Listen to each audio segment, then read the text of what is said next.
طرح عورتوں کے لیے حجاب یہ ضروری اور لازم اور ایسنشیل عمل قرار دیا گیا ہے تمام اسکولوں کے لیے، چاہے وہ مسلم مینجمنٹ اسکول ہو یا اردو اسکولز ہو یا کوئی اور اسکولز ہو، تو ان سب کے لیے ایک مطلق آرڈر شائع کر کے یہ کہا جا رہا ہے کہ آپ اپنے اسکول میں صرف یونیفارم کے ساتھ آئیں، حجاب کے بغیر آئیں، حجاب کے ساتھ نہ آئیں، ساتھ وہ اسکارف بھی اسی کلر کا یونیفارم میں داخل ہے، تو وہاں کی اسکولوں میں جو مسلم مینجمنٹ ہیں وہاں اسکارف پہن کے آنے میں کسی طرح کی کوئی رکاوٹ نہیں ہے۔ اس وقت ہماری ریاست میں بھی اور ہمارے اس ملک میں بھی حجاب کو لے کر ایک بہت بڑا مسئلہ بنا ہوا ہے۔ میں یہ بات واضح کر دینا چاہوں گا کہ حجاب اسلام میں ایسنشیل عمل ہے، لازمی عمل ہے، ضروری عمل ہے۔ اگر لوگ یہ کہیں کہ بہت ساری وہ ہماری مائیں، بہت ساری وہ ہماری بہنیں حجاب نہیں پہنتی، تو کیا یہ لازم ہو گیا؟ تو اس کا مطلب یہ ہے کہ نماز ہم پہ فرض ہے، بہت سارے مسلمان اگر 5 وقت نماز نہ پڑھیں تو اس کا مطلب یہ ہے کہ نماز لازم نہیں ہے، نماز فرض نہیں ہے۔ اور اسی طرح رمضان کے روزے اللہ رب ذوالجلال نے فرض قرار دیا، کئی لوگ اگر رمضان کے روزے چھوڑ دیں تو اس کا مطلب یہ ہوگا کہ اس کی فرضیت میں کمی آ گئی، ہرگز نہیں۔ اللہ رب ذوالجلال نے قرآن میں جو روزے فرض قرار دیے ہیں اس کی فرضیت باقی رہے گی۔ اسی طرح عورتوں کے لیے حجاب یہ ضروری اور لازم اور ایسنشیل عمل قرار دیا گیا ہے۔ اب یہاں چونکہ اس وقت ہائی کورٹ میں بھی یہ مسئلہ گیا اور وہاں سے ایک آرڈر ہوا کہ ابھی اس سلسلے میں بہت ساری تفصیلات کو ہمیں حاصل کرنا ہے، تو اس کے دوران جو آرڈر ہوا ہے اس کو بنیاد بنا کر BO آفیسز سے تمام اسکولوں کے لیے، چاہے وہ مسلم مینجمنٹ اسکول ہو یا اردو اسکولز ہو یا کوئی اور اسکولز ہو، تو ان سب کے لیے ایک مطلق آرڈر شائع کر کے یہ کہا جا رہا ہے کہ آپ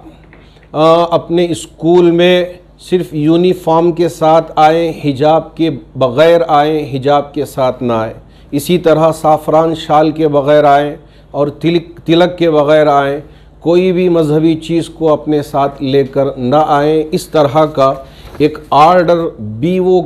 آفس سے شائع ہو کے مختلف اسکولوں کے مینجمنٹ تک پہنچ رہا ہے، جس کی وجہ سے ہمارے مسلم مینجمنٹ اسکولز، وہاں کے پرنسپل یہ بہت زیادہ پریشان حال ہیں کہ اب کریں تو کیا کریں، کیا یہ واقعتاً اس پر ہم کو عمل کرنا ضروری ہے۔ اس سلسلے میں ہم نے پولیس کمشنر صاحب کو بھی اطلاع کی ہے اور اسی طرح ایجوکیشن سیکریٹری کو بھی اطلاع کی ہے اور ہمارے اس ریاست کے وزیر اعلیٰ کو بھی اس کی اطلاع کی ہے۔ ہم یہ بات واضح کر دینا چاہیں گے کہ یہ جو کورٹ میں آرڈر ہے، ہر کالج کے لیے ایک ایجوکیشن کمیٹی ہوتی ہے، مینجمنٹ کمیٹی ہوتی ہے، تو وہ کمیٹی جو لباس طے کرے گی، ہر اسکول کی کمیٹی، جو مینیجنگ کمیٹی، تعلیمی کمیٹی جو ہوتی ہے، وہ جو لباس، جو یونیفارم طے کرے گی اس کو وہ پہن کر آنا ضروری ہوگا۔ جیسے مثال کے طور پہ اگر مسلم مینجمنٹ اسکولز میں ایک الگ یونیفارم ہوتا ہے اور ساتھ وہ اسکارف بھی اسی کلر کا یونیفارم میں داخل ہے، تو وہاں کی اسکولوں میں جو مسلم مینجمنٹ ہیں وہاں اسکارف پہن کے آنے میں کسی طرح کی کوئی رکاوٹ نہیں ہے۔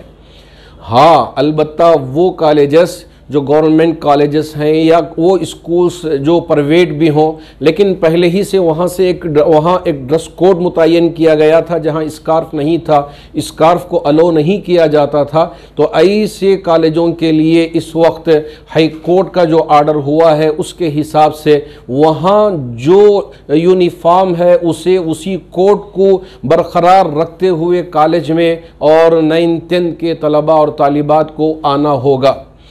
اب میں ان کالجوں کے سلسلے میں بھی آپ سے یہ بات واضح طور پہ عرض کر دینا چاہوں گا، جو ڈگری کالجز ہیں جہاں پہلے سے حجاب پہن کے جاتے تھے، برقع پہن کے جاتے تھے، یا یہ ہے کہ وہاں اسکارف پہن کے ہماری بچیاں تعلیم پاتی تھیں، وہاں پہلے سے کسی طرح کا کوئی ڈریس کوڈ نہیں ہے، تو وہاں بھی اسی طرح برقعے کے ساتھ، حجاب کے ساتھ اور اسکارف کے ساتھ پہنچنے میں اور تعلیم کے پانے میں کسی طرح کی کوئی رکاوٹ نہیں ہے۔ ہم نے وزیر اعلیٰ سے گزارش کی ہے کہ جہاں جہاں خاص طور پر دیہات ہوں یا اسی طرح تعلقہ جات ہوں، اسی طرح اضلاع ہوں، وہاں اگر کسی بھی طرح ہماری مسلم بہنوں کے لیے، مسلم بیٹیوں کے لیے، مسلم بچیوں کے لیے اگر پریشانی ہو رہی ہو تو حکومت اور خاص طور پر ہمارے پولیس کے ذمہ دار احباب اس طرف توجہ دے کر ہماری بچیوں کی اور ہمارے بچوں کی حفاظت کریں۔ اور میں ہمارے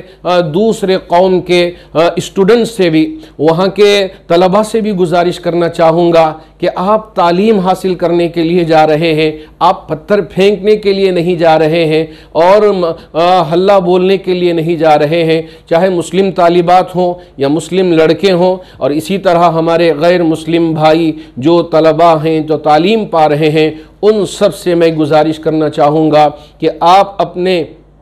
کالجز میں اور اسکولوں میں امن و امان کو برقرار رکھیں، کسی بھی طرح کا تشدد برپا نہ کریں، نعرے بازی نہ ہونا چاہیے۔ آپ کے لیے ایک تعلیم حاصل کرنے کا سنہری موقع ہے تو آپ تعلیم حاصل کریں، اس میں ہرگز نہ پڑیں۔ پہلے ہی سے تعلیم کا بہت نقصان ہوا ہے لاک ڈاؤن کی وجہ سے، ان ساری پریشانیوں کی وجہ سے۔ ابھی اسکولز کھلے ہیں، اب ان میں بھی اس طرح کی ہم پریشانیوں میں مبتلا ہو جائیں تو یہ ہمارے لیے مناسب نہیں ہے۔ تو میں ہمارے جتنے بھی مسلم مینجمنٹ کالجز ہوں یا اسکولز ہوں، وہاں پہلے ہی سے آپ کا ڈریس کوڈ اسکارف کے ساتھ ہو تو اس کے پہننے میں حکومت کے طرف سے اور کورٹ کے طرف سے کسی طرح کی کوئی رکاوٹ نہیں ہے، ممانعت نہیں ہے۔ آپ اسی ڈریس کوڈ کے ساتھ اپنے بچوں کو پڑھا سکتے ہیں۔ اللہ کرے کہ اللہ رب ذوالجلال ہماری اس ریاست میں امن و امان کے فیصلے قائم فرمائے اور تمام مذاہب کے لوگوں میں خوب محبت و اخوت اور بھائی چارگی پیدا فرمائے۔ اردو ہائی اسکولز کے لیے کیا ہے؟ اردو اسکولز کے اردو اسکولز میں بھی اگر پہلے ہی سے وہاں ڈریس کوڈ ہو اور وہاں اسکارف نہ ہو تو اسی طرح سے آنا ہوگا، اس طرح کا ان کا آرڈر ہے۔ اور اگر وہاں پہلے سے اسکارف پہن کے آتے تھے وہاں بھی کسی طرح کی کوئی ممانعت نہیں ہے، پہلے سے جو ڈریس کوڈ تھا اسی ڈریس کوڈ کے ساتھ آنے میں کوئی رکاوٹ نہیں ہے۔ بس ان تمام باتوں کا ہم سب کو خیال رکھنا چاہیے۔ اس مسئلے میں مزید وضاحت، معلومات اگر حاصل کرنا ہے تو کس سے رابطہ کریں؟ حضرات علماء سے اور ہم سے بھی اور عبارت شریعہ سے بھی آپ رجوع ہو سکتے ہیں، چونکہ آل انڈیا مسلم پرسنل لا بورڈ بھی ہائی کورٹ کے اس آرڈر کو چیلنج کرتے ہوئے آل انڈیا مسلم پرسنل لا بورڈ کے وکلاء کی ایک ٹیم ترتیب دی گئی ہے۔ سپریم کورٹ میں پہنچ کر جلد از جلد اس کا کوئی بہتر سے بہتر حل نکالنے کی پوری کوشش ہو رہی ہے۔ اس وقت تک میں تمام بھائیوں سے اور میری بہنوں سے اور میری بیٹیوں سے گزارش کرنا چاہوں گا کہ امن و امان کو برقرار رکھا جائے۔